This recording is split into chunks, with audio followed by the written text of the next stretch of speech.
Hello and welcome friends, बहुत बहुत स्वागत करता हूं आपका माइक्रोसॉफ्ट एक्सेस सीखने की सीरीज में।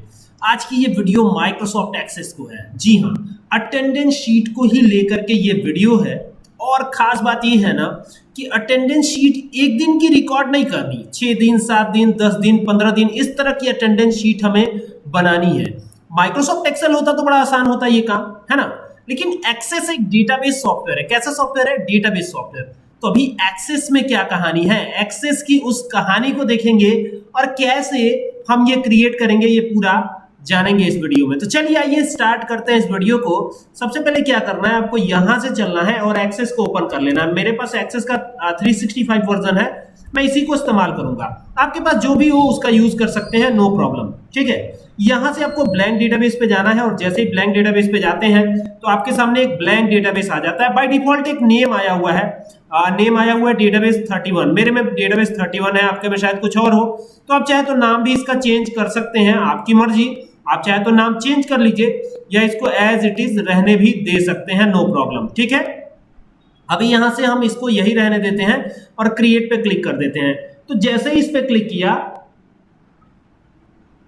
तो आप देखेंगे कि यहां पर ये सिनेरियो कुछ ऐसा आ गया है। अब हमको टेबल बनानी है, तो टेबल बनाने के लिए कहां जाएंगे? व्यू पर। तो व्यू में दो व्यू दिखेंगे आपको, एक डिजाइन व्यू, दूसरा डेटा शीट व्यू। देखिए दिख भी रहा है। तो हमें कहां जाना है? डिजाइन व्यू पे जाना है। ठीक है, तो यहां पर हमने एक वीकली टेबल डिजाइन करनी है। हमको क्या करना है? Weekly table. तो यहां मैंने लिख दिया वीकली। क्या लिखा? वीकली। अगर आप मंथली टेबल बनाना चाहते हैं मंथली बना सकते हैं, आपकी मर्जी। ठीक है, तो ये मैंने लिख दिया वीकली टेबल। अब इसका नाम हमने क्या दे दिया? Weekly table. ठीक है, और यहां पर हम एंटर करेंगे और जैसे ही एंटर करते हैं तो हमें यहां पर क्या करना है ना, क्योंकि ये स्टूडेंट का होगा तो यहां पे दे देना स्टूडेंट अंडरस्कोर लगा के लिखिएगा, इसे अंडरस्कोर कहते हैं। ठीक है, अंडरस्कोर आईडी कर दीजिएगा। और इसे मैंने ऑटो नंबर रखा है और इसे हमने प्राइमरी की रखा है। बाय डिफॉल्ट यहाँ पे प्राइमरी की आ ही जाता है, लेकिन हमने इसे प्राइमरी की बनाया है। ठीक है, और अगर आपने नहीं बनाया तो बना लीजिएगा। बनाएंगे कैसे? देखिए, बनाने के लिए आपको खाली इस पर राइट क्लिक करना है। वैसे तो मेरा बना हुआ है, तो इस पर राइट क्लिक करके और यहाँ पे प्राइमरी की आएगा, क्लिक कर दीजिएगा। और भी तरीके हो सकते हैं, फिलहाल आते हैं सेकंड वाले पे। ठीक है, दूसरा यहाँ पे आएगा रोल नंबर। तो ये हो गया रोल अंडरस्कोर नंबर, है ना। तो ये हम क्या करेंगे ना, शॉर्ट टेक्स्ट या नंबर रख सकते हैं। तो चलिए शॉर्ट टेक्स्ट ही रखते हैं, इसको आगे बढ़ते हैं। स्टूडेंट नेम आएगा यहाँ पे, तो ये हो गया स्टूडेंट नेम। तो STUDENT स्टूडेंट अंडरस्कोर नेम कर देते हैं। तो ये हो गया स्टूडेंट नेम। अब ये सारी चीजें हो गई। बाकी यहाँ पे क्लास सेक्शन वगैरह कर देंगे। तो क्लास सेक्शन, क्लास या सेक्शन का डेटा टाइप भी हम सेम रख लेते हैं। इट मीन्स कि हम यहाँ क्या रख लेते हैं, यहाँ पे रख लेते हैं शॉर्ट टेक्स्ट। ये हो गया हमारा, है ना। तो ये हमारा वीकली टेबल बन गया, है ना। अब क्या करना है, यहां से हमें व्यू पे क्लिक करना है और व्यू पे क्लिक करके यहां से यस करना है। इसको यस कर दिया तो यहां पर ये ऐसे आ जाएगा। अब यहां पर आप देख सकते हैं कि स्टूडेंट आईडी तो खुद से आएगी। रोल नंबर यहाँ पे E01 से स्टार्ट करते हैं। नेम स्टूडेंट का राम कर दिया हमने और बाकी क्लास यहाँ 12 कर दिया। जो भी होगा यहाँ पे तो ऑटो नंबर आएगा, बाकी यहाँ पे E02 आएगा, बाकी यहाँ श्याम, जो भी नाम हो स्टूडेंट का वो यहाँ पे डाल सकते हैं। मैं फॉर एग्जांपल लेते चल रहा हूं। ठीक है, तो ये इस प्रकार से एक टेबल हमारी क्रिएट हुई है। अब इस टेबल को ऑफ कर देते हैं और भी रिकॉर्ड चाहे तो फिल कर सकते हैं। ठीक है, ऑफ करने से पहले एक बार इसको सेव कर लीजिएगा, यहाँ पे यस कर लीजिएगा। ठीक है, यस जैसे ही कर लेंगे तो फिर यहाँ क्रिएट पे आएंगे, फिर एक और टेबल। तो यहाँ पे चलेंगे और फिर यहाँ पे इस पे व्यू पे क्लिक करेंगे तो दूसरी टेबल यहाँ पे मैं कर देता हूँ, इसका नाम weekly attendance. Weekly ATTENDANCE, weekly attendance. Enter कर दिया तो अभी ये आ गया। अभी यहाँ पे क्या करेंगे, अटेंडेंस आईडी देंगे। तो ये लिखा अटेंडेंस अंडरस्कोर आईडी लिख देते हैं। तो ये हो गया अटेंडेंस आईडी, है ना। और इसका भी हमने क्या रखा है, ऑटो नंबर ही रखा है और इसे प्राइमरी की रखा है। ठीक है, आते हैं दूसरे नंबर पे।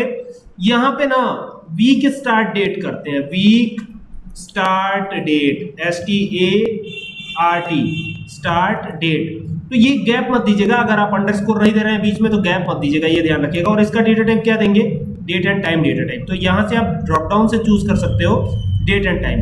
एक्सटेंडेड मत रखिएगा, डेट एंड टाइम ही रखना है, एक्सटेंडेड नहीं। ठीक है, अभी ये डेट एंड टाइम हो गया है। आगे नीचे आएंगे और नीचे जो है स्टूडेंट आईडी, फिर वापस से, क्योंकि हमारी पहले टेबल में स्टूडेंट आईडी प्राइमरी की है, ठीक है, लेकिन ये जो दूसरी टेबल है जो कि वीकली अटेंडेंस की है, इसमें स्टूडेंट आईडी प्राइमरी की नहीं रहेगी, इसमें फॉरेन की रहेगी। तो यहाँ पे कर देते हैं स्टूडेंट, जैसे लिखा हुआ है ना पहले वाले टेबल में वैसे ही देना है। देखिएगा स्टूडेंट अंडरस्कोर आईडी लिखा हुआ है, तो हमको भी यहाँ पे वैसे ही देना है, स्टूडेंट अंडरस्कोर आईडी। तो ये हो जाएगा और डेटा टाइप भी सेम रहेगा। तो ये आप ध्यान दें कि डेटा टाइप सेम रहेगा। तो ऑटो नंबर लिया है तो ऑटो नंबर तो दे नहीं सकते, ठीक है, ऑटो नंबर यहाँ सपोर्ट नहीं करेगा। तो यहाँ पे क्या करेंगे ना, यहाँ पे नंबर खाली कर देंगे, ठीक है, तो नंबर कर देंगे, तो ये हो गया नंबर। तो ये आपका काम हो जाएगा, है ना। जब जैसे ही ये हो जाएगा तो आगे आएंगे, तो यहाँ पे अब हमको यहाँ पे आना है, डे 1 करना है। अब सपोज कीजिए ये मंडे है, ट्यूसडे है, जो भी है, तो यहाँ मंडे से स्टार्ट करते हैं। और इसका डेटा टाइप क्या रखेंगे, यस और नो डेटा टाइप। क्या रखेंगे, यस और नो। इट मींस कौन सा डेटा टाइप, यस और नो डेटा टाइप, ठीक है। यहाँ पे देखिए इसमें यस और नो डेटा टाइप नजर आ रहा है, ये है, तो यही आपको रखना है, क्लियर। फिर इसी तरीके से आइएगा, ट्यूसडे का बनाइएगा, TUES ट्यूसडे, ठीक है। इसमें भी आपको क्या रखना है, यस और नो डेटा टाइप, है ना। तो यहाँ पे जाके और यस और नो चूज कर लीजिएगा, तो ये हो गया। फिर इसके बाद से वेडनेसडे, आज तो वेडनेसडे ही है, वेडनेसडे, ठीक है। ये पूरा का पूरा एक प्रोजेक्ट है, आपके टीचर खुश हो जाएंगे अगर ये प्रोजेक्ट आप बना के देते हैं तो, ठीक है। तो ये हो जाएगा और यहाँ पे यस और नो डेटा टाइप। और फिर यहाँ पर आते हैं, वेडनेसडे हो गया, उसके बाद क्या आता है, थर्सडे आता है, THUS लिख देते हैं खाली। और यहाँ पर भी यस और नो डेटा टाइप आप लिखिएगा, और यकीन मानिए कि आपके टीचर बहुत खुश हो जाएंगे अगर ये प्रोजेक्ट आप बना के देते हैं तो, है ना।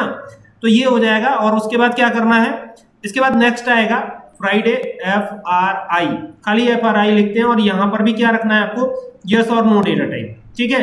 देखिए कितना आसानी से ये प्रोजेक्ट आपका तैयार हो जाएगा, आप देख पाएंगे इसको। फ्राइडे के बाद आता है सैटरडे, और सैटरडे के बाद तो आप करना ही नहीं है, तो इतना ही रखेंगे। और यहाँ से क्या करेंगे, यस और नो डेटा टाइप ले लेंगे, ठीक है। अब इतना जब हो जाएगा तो अब काम आसान हो गया। इसको थोड़ा नॉर्मलाइज करना है, ठीक है, नॉर्मलाइज करना है।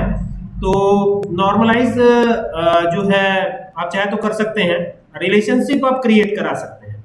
रिलेशनशिप क्रिएट कराने के लिए जो है यहाँ पर इस पे क्लिक करेंगे व्यू पे, और यहाँ से यस कर देंगे इसको, ये हो गया। यहाँ पे आ गए, तो आप देखेंगे यहाँ पर आपको अटेंडेंस आईडी दिख रही है, ये ऑटोमेटिक आएगी। स्टार्ट डेट कहाँ से स्टार्ट करना है, तो सपोज कीजिए हम यहाँ पे जाएंगे, क्लिक करेंगे, तो थोड़ा 6-7 दिन पहले की डेट लेते हैं। जैसे यहाँ से बैक चलते हैं, यहाँ पे आते हैं, एक्चुअली अगस्त में आ जाना पड़ेगा हमको, तो अगस्त में ही आ जाते हैं, कोई दिक्कत नहीं। फ्राइडे से आते हैं, तो ये आ गए फ्राइडे, है ना। अब यहाँ पे स्टूडेंट आईडी, तो स्टूडेंट आईडी E01 किया था शायद हमने, देखना होगा हमको, हाँ E01 ही किया था, तो E01 यहाँ पे रख लीजिए, ठीक है। उसके बाद प्रेजेंट है या एब्सेंट है, तो प्रेजेंट के लिए टिक करना, ठीक है। एक चेंज कर लेते हैं, यहाँ पर हम करंट डेट रख लेते हैं, आज ही की डेट रख लेते हैं, है ना। बाकी स्टूडेंट आईडी तो हमारा वही रहेगा जो इस वाले टेबल में है, वीकली टेबल में है, E01, स्टूडेंट आईडी 1 रहेगा, सॉरी। तो यहाँ पे हमको 1 ही रखना है स्टूडेंट आईडी, अगर आप गलत करेंगे तो फिर गलत हो जाएगा। तो यहाँ पे स्टूडेंट आईडी 1 रखिएगा। फिर यहाँ पे आते हैं, तो ये टिक करेंगे ना, तो टिक करने का मतलब है कि ये अटेंडेंस रिकॉर्ड हो रही है पॉजिटिव, इट मींस कि ये प्रेजेंट है। सैटरडे को मान लीजिए एब्सेंट हो गए, ये जो भी स्टूडेंट हैं ये सैटरडे को एब्सेंट हो गए, ठीक है। तो यहाँ पे एब्सेंट हो गए, इट मींस कि यहाँ पे अनटिक रहेगा। फिर यहाँ पर आते हैं, तो यहाँ पे 3 आएगा, और सेम डे में रिकॉर्ड कर रहे हैं हम, तो सेम डे ही रहेगा, तो ये सेम डे हो गया। बाकी स्टूडेंट आईडी 2 हो जाएगी, और बाकी टिक रहेगा, अनटिक रहेगा, ये देख लीजिएगा। जैसे मान लीजिए पहले दिन नहीं आया, दूसरे, तीसरे, चौथे, बाकी दिन आ गए, और लास्ट डे एब्सेंट हो गए। फिर यहाँ 3rd आएगा, डेट वही रहेगी, सेम डिफॉल्ट डेट यही रहेगी, क्योंकि एक ही दिन की अटेंडेंस हम रिकॉर्ड कर रहे हैं, ठीक है। और ये वीक स्टार्ट डेट है, इट मीन्स कि इस स्टार्ट डेट में जो है वीक कब से स्टार्ट हुआ है, तो ये फिर मंडे, ट्यूसडे, वेडनेसडे ऐसे करके मैंने कर दिया है, ठीक है। बाकी वीक स्टार्ट डेट में आप जो भी स्टार्ट डेट हो वो डाल सकते हैं, है ना, जब से स्टार्ट हुआ हो। तो मान लीजिए हमने मंडे से स्टार्ट किया है, तो मंडे की डेट आएगी। अब इसमें आप देखेंगे कि यहाँ पे ये मंडे 1 तारीख का है, तो 1 तारीख यहाँ करेंगे, यहाँ पे 1 ही तारीख कर लेते हैं, सबसे अच्छा रहेगा। 1 तारीख के डेट से अटेंडेंस रिकॉर्ड करते हैं। ये सिर्फ इसलिए बताया गया है क्योंकि हम 1 तारीख से अटेंडेंस रिकॉर्ड कर रहे हैं, ठीक है। तो ये इस तरीके से, ये मान लीजिए पूरा हर एक दिन में प्रेजेंटर है तो 100% इनकी अटेंडेंस रिकॉर्ड हो गई। इस तरीके से ये करना है। तो ये जब हो जाएगा तो फिर इस टेबल को जरूरत पड़ेगी क्लोज करने की, तो इस टेबल को क्लोज कर लीजिएगा। फिर देन रिलेशनशिप क्रिएट कराने के लिए चलना होगा, इसको यस कर लीजिएगा सेव करने के लिए, और यहाँ से क्रिएट पे जाके और फिर यहाँ से कहाँ जाना है, यहाँ से सीधे जाना है हमको डेटाबेस टूल्स पर और यहाँ से जाना है रिलेशनशिप पर। जैसे ही जाते हैं तो वीकली अटेंडेंस टेबल ये आ गई और यहाँ पे वीकली टेबल आ जाएगी, तो ये दोनों आ गई। अब यहाँ पे अटेंडेंस आईडी आपको दिख रही है और यहाँ पे स्टूडेंट आईडी दिख रहा है। पहला टेबल तो हमारा वीकली टेबल ही है। तो आपको क्या करना है ना, किससे रिलेशनशिप क्रिएट कराना है। देखिए रिलेशनशिप कई फील्ड से क्रिएट हो सकता है, लेकिन यहाँ पर जो कुल मिलाकर बातें हैं वो स्टूडेंट और वीकली अटेंडेंस के बीच में रिलेशनशिप स्टूडेंट आईडी के भरोसे हम क्रिएट करेंगे। तो ये स्टूडेंट आईडी को उठाइए और इस स्टूडेंट आईडी के ठीक सामने ले जाकर रख दीजिए, इनफोर्स रेफरेंशियल इंटीग्रिटी पर टिक कर दीजिएगा। बस आपको खाली इनफोर्स रेफरेंशियल इंटीग्रिटी पर टिक करना है और ओके करना है। यहाँ पे स्टूडेंट आईडी। अब एक बार हमको ये भी चेक कर लेना होगा कि वीकली टेबल में हमने स्टूडेंट आईडी क्या दिया है, 1 से स्टार्ट हुआ है और यहाँ पे किससे स्टार्ट हो रहा है, 2 से स्टार्ट हो रहा है। तो ये प्रॉब्लम एक हो सकती है, ठीक है। ये अटेंडेंस आईडी 2 से स्टार्ट हो रही है, यहाँ पे चेक करेंगे अटेंडेंस है कि नहीं है, तो यहाँ पे तो अटेंडेंस है ही नहीं, रोल नंबर है यहाँ पे, और बाकी स्टूडेंट आईडी तो 1 से ही स्टार्ट हो रही है यहाँ पर भी। लेकिन एक चीज है, यहाँ पर डेटा टाइप हमने ऑटो नंबर लिया हुआ है, इसे प्राइमरी की बनाया है, ठीक है। ये कभी कभी दिक्कत आ सकती है आपको, लेकिन घबराइए मत, ये दिक्कत सॉल्व हो जाएगी। और यहाँ पर स्टूडेंट आईडी हमने क्या लिया है, नंबर लेना चाहिए हमें, स्टूडेंट आईडी तो नंबर ही लिया है। तो यहाँ पर तो सब कुछ ठीक दिख रहा है और इसे फॉरेन की रखा हुआ है, इट मीन्स कि ये रिलेशनशिप क्रिएट होना चाहिए। एक बार चेक करते हैं, ये स्टूडेंट आईडी था और इस स्टूडेंट आईडी के ठीक सामने ले जाकर रखना है, तीनों पर टिक करते हैं। देखिए एक चीज ध्यान रखिएगा कि जो चीज जो है आप, अब ये 2 ही नंबर आपको रखना है, ऐसा नहीं कि आप 3 4 कर देंगे। मेन टेबल जो मास्टर टेबल है वो हमारी ये है जिसका नाम है वीकली टेबल। तो वीकली टेबल में 2 ही रिकॉर्ड है, तो मास्टर टेबल में 2 रिकॉर्ड है, तो जो आपका रिलेटेड टेबल होगा उसमें भी 2 ही रिकॉर्ड होने चाहिए, नहीं तो ये रिलेशनशिप बिल्ड ही नहीं होगी, ठीक है। तो ये सब चीज को ध्यान रखिएगा, है ना। और एक और बात कि यहाँ पर जो है ये